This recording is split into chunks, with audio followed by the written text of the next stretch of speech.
আসলে ব্যাটে বলে মিলছে না, মানে যেটা হয়েছিল যে আমার প্রথম সিনেমার ক্ষেত্রে সবকিছু কিভাবে মিলে গিয়েছে সেভাবে করা হয়ে গেছে। বড় পর্দা তো আমি একটা সিনেমা করেছি কলকাতাতে, আরো এক পৃথিবী, খুবই ভালো লাগছে বিকজ আমাদের দেশে তো আসলে ওটিটি যাত্রা বেশি দিন হয়নি, সেই তুলনায় বলবো যে অনেক ভালো ভালো কাজ ইতিমধ্যে আমরা দেখতে পেয়েছি, আরও সামনে ভালো কাজ দেখতে পারবো। সেটারই একটা প্রচেষ্টা হচ্ছে মিনিস্ট্রি অফ লাভ।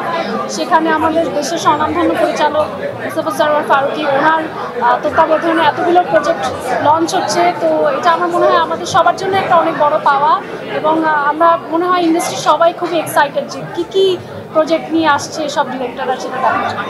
হ্যাঁ, আমার তো অনেকের সাথে ওনাদের মধ্যে অনেকের সাথে এর মধ্যে কাজ হয়েছে, এবং আমার মনে হয় যে সবাই প্রমিসিং, সবাই ভালো কাজ করছেন, এবং আমরা যারা ইন্ডাস্ট্রিতে কাজ করি সবাই চাই আসলে ভালো প্রজেক্ট করতে। তো আমি করি বা যে কেউ করুক, একটা ভালো কাজ করাটাই আসলে মুখ্য বিষয়। খুব ভালো ফিডব্যাক পেয়েছি, নিকশ যারাই দেখেছে খুব প্রশংসা করেছে, এবং এটা আসলে খুব একটা এক্সপেরিমেন্টাল কাজ ছিল, নতুন ধরনের একটা কাজ, নতুন একটা প্ল্যাটফর্মে। তো সেই অনুযায়ী প্ল্যাটফর্ম থেকে খুব ভালো ফিডব্যাক পেয়েছি। তো হয়তো সামনে আরও চ্যালেঞ্জিং চরিত্রে কাজ করার আরেকটা সুযোগ হয়তো। হ্যাঁ, আসলে আমরা এতে ট্রায়াল অ্যান্ড এররের মধ্যে দিয়ে শিখি, এবং আমার মনে হয় যে একটা ভালো দিক ছিল যে সবাই এটা সম্পর্কে জানতে পেরেছে, অবগত ছিল।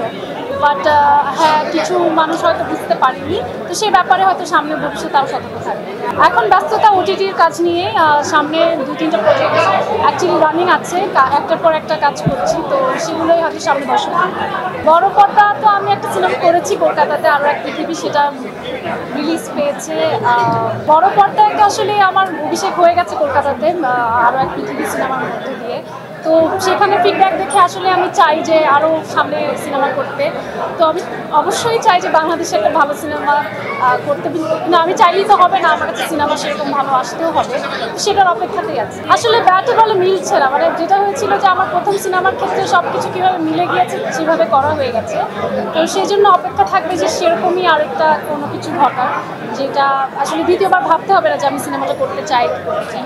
অবশ্যই remuneration factor, director factor, production house factor, সব কিছুই তো একটা ফ্যাক্টর, বিকজ আমরা একটা প্রফেশনাল ফিল্ডে কাজ করি, এখানে সব কিছু সমন্বয়ে একটা কাজের ডিসিশন নেওয়া হয়। তো সেরকমভাবে মিললে অবশ্যই আসলে কোনো স্পেসিফাই করে বলতে চাই না যে এই জনরার কাজ করতে চাই, কিন্তু যেটা হয় যে একটা এক্স ফ্যাক্টর থাকতে হবে গল্পের ক্ষেত্রে। যদি সেই এক্স ফ্যাক্টরটা কখনো ফিল হয় যে এই ছবিটাই আসলে আমার একটা ভালো ছবি, ভালো একটা আর্কাইভেবল ছবি হতে পারে, সেই ধরনের ছবি অবশ্যই করব।